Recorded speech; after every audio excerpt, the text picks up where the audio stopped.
with me way back then, girl. How about now? Cause I'm up right now. He's up right now.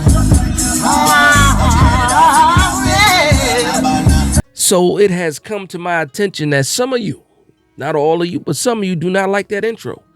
You do not like that intro. And please let me know in the comments down below if you are one of the people that do not like that intro. Let me know why you don't like that intro. I thought it was funny. And if you know where it comes from, the sound clip comes from, you probably like it a little bit more, but we're not here for that. We're talking about Odunze and Malik Nabers. Now, this is not one of those statistical, let's just talk about, break down the X's and O's type of video when it comes to both Odunze and Malik Nabers. It's not one of those. I can do that, but I don't want to put people to sleep. I just want to talk about some of the basics, some of the testing, and go over what I think some of the pros, and I don't really think any of them have many cons, but a lot of the pros for these players, but ultimately who I think is the better fit for the New York Giants right now today, the way the roster is currently constructed. And again, this is if we're taking a wide receiver at 6. Again, this is, it's still up in the air. Of course, I want a quarterback at 6. I've been arguing with people for weeks. It is what it is. We can debate. I love the back and forth. It is what it is. But the closer I get to the draft and looking and thinking about the teams picking before us and how a lot of these quarterbacks might be gone, and even though I feel highly about certain quarterbacks, I don't know if the team feels that. And right after the quarterback, you're looking at the wide receiver, if it's not going to be a trade back for more draft capital, which is another option out there for the New York Giants as well, because you do have some teams that are willing to come up. Minnesota Vikings, they're really trying to come up into the top 5, maybe even the top 3, depending on what happens. Maybe they're eyeballing the Arizona Cardinals at 4, but they're clearly trying to move up. But we'll see, what happens with that. Again, the draft is 2 weeks away. But when I think about these two wide receivers, right, I think about Odunze. I think about a dog. When I think about Malik Nabers, I think about a dog. But it's just, what kind of dog is it really? Like, the easy thing to say is, Malik Nabers is a pit bull type. And I guess, or I would assume people get the reference, get what I'm talking about. If I say that Odunze is an Akita, maybe that's not a good match. A massive, maybe not a good match. A bigger pit bull, maybe people get what I'm talking about. And I'm not talking about those non-athletic, short-legged, wide-body pit bulls. I'm talking about them old-school pit bulls that I used to run from as a kid, where even if you jumped on top of a car, you still might not have been safe from those pit bulls. Highly athletic. I think both of these guys are very, very highly athletic. And just looking at some of the numbers, because I did bring the handy dandy notebook. It's been a couple of videos where I didn't have the handy dandy notebook. I did bring it back for this. So just looking at Odunze first, 6'3", 215 pounds. I believe at the combine he might have been 212. 39-inch vertical, 4'4", 540. 6'3", 215, 4'4", 540. Sign me up for that. Sign me up for that.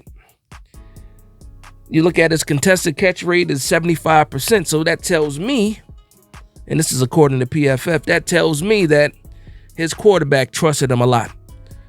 And he was throwing up those 50-50 balls.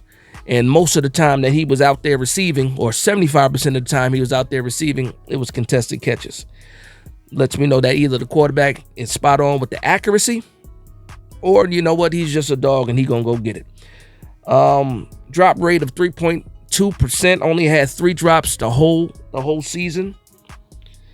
And he was first in deep yards. 783 of his yards came from, deep. And I'm just sitting here like, yeah, sign me up for Odunze. Sign me up for that. When I think about the quarterbacks that we have currently, right now you're looking at Drew Lock, you're looking at Tommy DeVito, you're looking at Daniel Jones. I think about Drew Lock in Seattle, and I'm just, okay, DK Metcalf. Throw it up there. Go get it, DK Metcalf. That type. Odunze can do that. What's the shorter guy? Drawing a blank right now for Seattle. But he's even better than He's the true number one for Seattle. Why can't I remember his name? Wow, hairline receding and everything. I can't. I'm just thinking about it. But anyway, I'm like, I can see Rome Odunze in New York Giants blue, without a doubt. Without a doubt. I just like what he brought. The catch radius, the speed is there. You know, the route. He can run routes better than a lot of people give him credit for too. Like, even though he was catching the ball deep a lot, he can run routes with the best of them. And there's no limit to his route tree. Very sharp. I'm a very big fan of Rome Odunze. Now, when I switched to Malik Nabers, again, I called him a pit bull. Feisty. Yards after the catch. You know, not going down without a fight. You know, forcing a lot of missed tackles. That's Malik Nabers. A lot of people like to draw those comparisons. I don't know if it's an LSU thing or if it's because the build is kind of similar. They like to compare Malik Nabers to Odell Beckham. And I believe whenever you say Odell Beckham to a New York Giants fan, ears perk up, eyes get wide. That's just something that happens. But Malik Nabers, 6 foot, 200 pounds, that's a solid wide receiver. Odell Beckham was, 5'11", 195 pounds? So right around that same build. And to me, when I look at Malik Nabers, he looks bigger than Odell Beckham. But when you look at him, a 4.35 40, that's a hand time that he had on his pro day because he did not run the 40 at the combine. A 42-inch vertical, again, at the pro day. So we got Rome Odunze with a 39-inch vert, and we have Malik Nabers with a 42-inch vert. These are explosive players. Like, you're really splitting hairs when you're talking about these guys and their abilities. And then I look at the contested catch rate for Malik Nabers, and this is where it kind of gets a little bit different between him and Odunze. Odunze was 75% in contested catch rate. Malik Nabers, 45%, and that's according to PFF. So that lets you know that two things are happening. Either he's just getting wide open and catching the ball without, any defender around him, or he's just creating that much space in his route running ability.